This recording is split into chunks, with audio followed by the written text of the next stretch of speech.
Allez, c'est parti, le GRR1, tour du Piton des Neiges en 3 jours. Je vous emmène avec moi dans cette aventure qu'on a réalisée en 3 jours, donc du 28 au 30 décembre dernier, avec un ami. C'était vraiment fabuleux, j'avoue.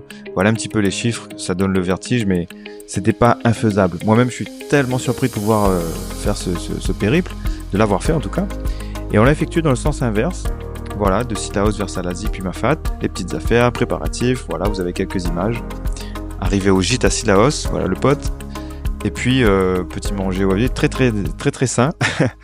Un temps splendide le lendemain au réveil. Je vous laisse apprécier le son du matin.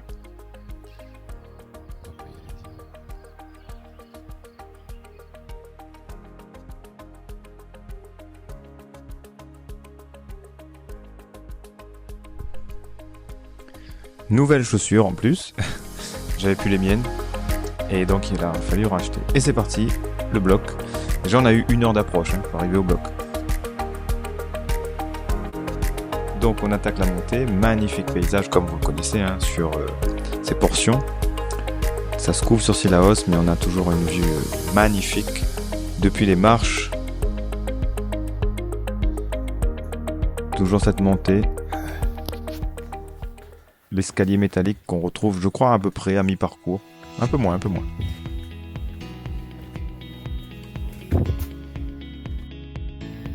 Bon, train de décrasser dans le sentier. Voilà, on arrive à la caverne du four. Et là, c'est parti pour au moins 2 heures de descente jusqu'au Cap Anglais, à travers ce paysage de rocailles et de brandes. Pas évident, franchement pas évident, mais bon. Paysage désertique. Cap Anglais, c'est parti pour descendre vers Elbourg.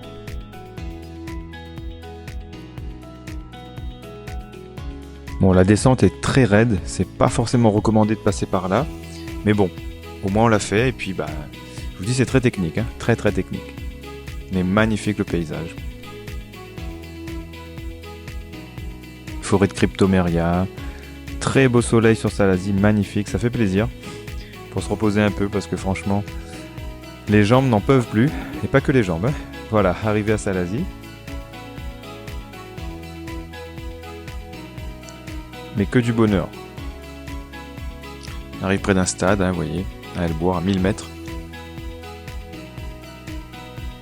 Donc après une superbe nuit au gîte à Mandoz, jour numéro 2, Salazie, on va partir.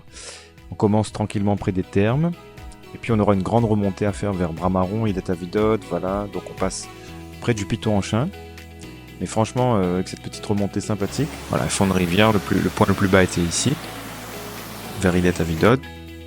Très longtemps on longe le Piton en Chien, mais sous le soleil, alors là c'était la plus dure partie. Il faisait très chaud, soleil la poique à nous.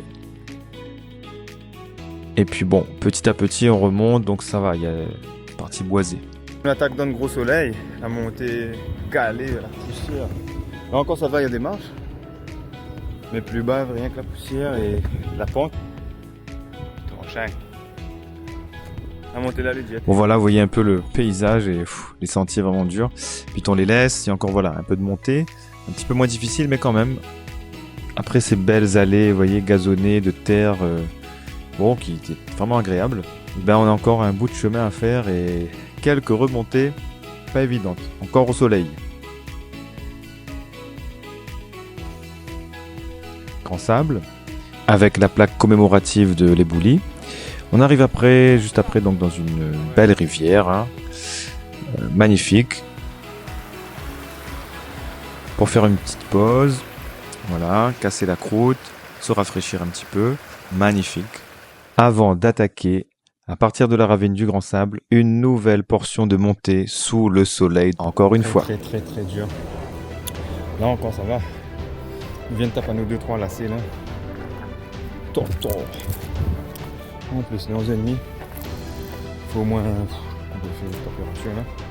Horrible. Un fou. En plus, on monte. On prend un petit grain à l'air. On brise. Pareil, on a un limité moustache bien coup. Et des camarades. son serviette quand t'as le soleil. Serviette humide en plus. Intelligent. Oh.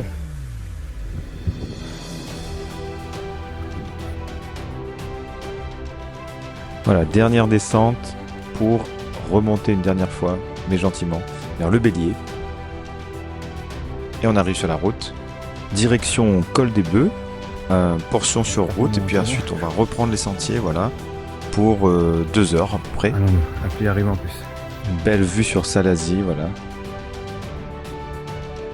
Et le bourg, tout au fond. Pas évident, tout ce qu'il nous reste à faire encore. Le Piton Marmite. Et là, la pluie est arrivée, comme prévu. Aïe aïe aïe. Ah là les chiens, ça fait mal. On s'est pris vraiment le déluge, la sauce totale. La pluie refroidi à nous. Et en plus, il glisse.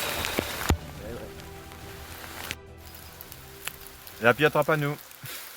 Pas loin arrivé. Ah, sentier. Grâce à nous, un petit bout. Sauf qu'après, on a eu jusqu'au col de Fourche. Hein. Vous voyez, on va arriver là, c'est la fin du sentier.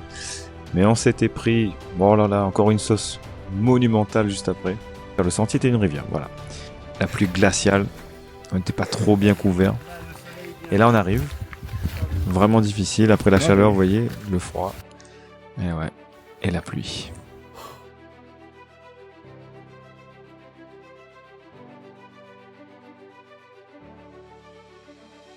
À cause un peu le soleil. Oui, après nous avons envie de profiter, nous là. Après le froid. T'as le nous gagner l'inverse coup de soleil. Allez, il nous reste 1h35 jusqu'à la nouvelle. Bon, soi-disant, hein, mais c'était assez long. Passage du jonction du Ticol, puis la forêt, plein de tamarins, tout le monde connaît. Sentier plus que connu. Bon, arrivé dans ma fat. Pour de vrai. Dans la nouvelle. Ça y est.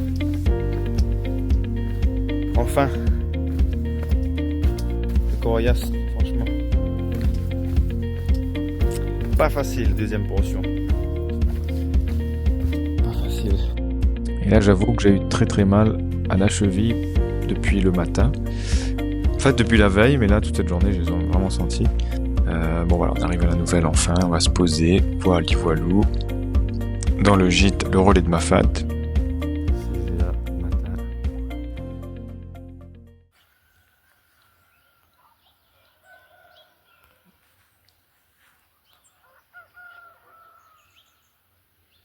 Lever soleil. Apaisant. Tes chaussettes mouillées de la veille, normal avec la pluie qu'on a eue, ça n'a pas eu le temps de sécher.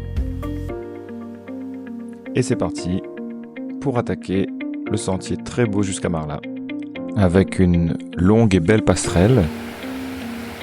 Je crois que c'est la plus longue. Un peu plus facile, on va dire, cette partie jusqu'à Marla, j'avoue. J'ai beaucoup aimé même, puisque c'est pas trop difficile. Quelques passages un petit peu techniques. Voilà, petite passerelle, sympa. Et puis là, on va arriver à Marla dans quelques instants. Voilà où on va aller.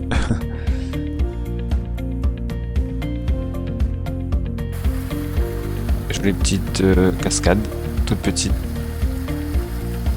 qui fait un petit bassin trop joli sur la route.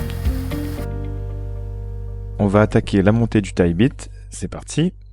Et on l'a fait en un temps record, en 50 minutes. Pourtant, on n'a pas couru, hein, on a marché constamment, d'un pas régulier, mais voilà. Ça fait du bien au mental quand on sait qu'on a fait si peu de temps, comme ça on pulvérisait un chrono. Bon, on n'était pas en train de faire la course, mais bon. Il y avait quand même la pluie qui arrivait l'après-midi, donc on craignait fort d'être pris sous la pluie comme la veille. Arrivé au départ du sentier du Taibit, voilà, mission accomplie. Et redescendre vers la côte. Voilà, on quitte Sillaos sous la pluie, toujours. On l'a vu arriver, hein, donc c'est pour ça qu'on n'a pas forcément fait toute la boucle prévue initialement. Donc on s'est arrêté au départ du sentier et on a pris le bus pour rentrer sur Sillaos village. Voilà. Et là, vous voyez, donc je vous laisse admirer ces éboulis impressionnants, ces cascades incroyables qui font flipper quand même. Hein. On n'avait pas envie de rester trop longtemps sur la route, je vous avoue, mais c'est quand même admirable à regarder. On a eu l'embouteillage parce que la route était bloquée, fermée à cause des éboulis. Et comme il n'y a pas eu beaucoup d'eau depuis très longtemps, ben voilà ce que ça donne, vous voyez. C'est impressionnant quand même, franchement.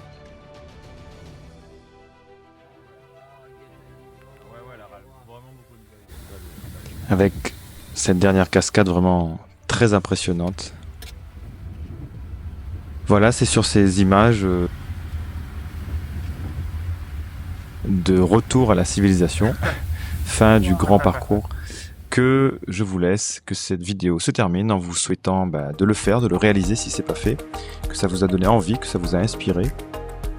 À bientôt et portez-vous bien.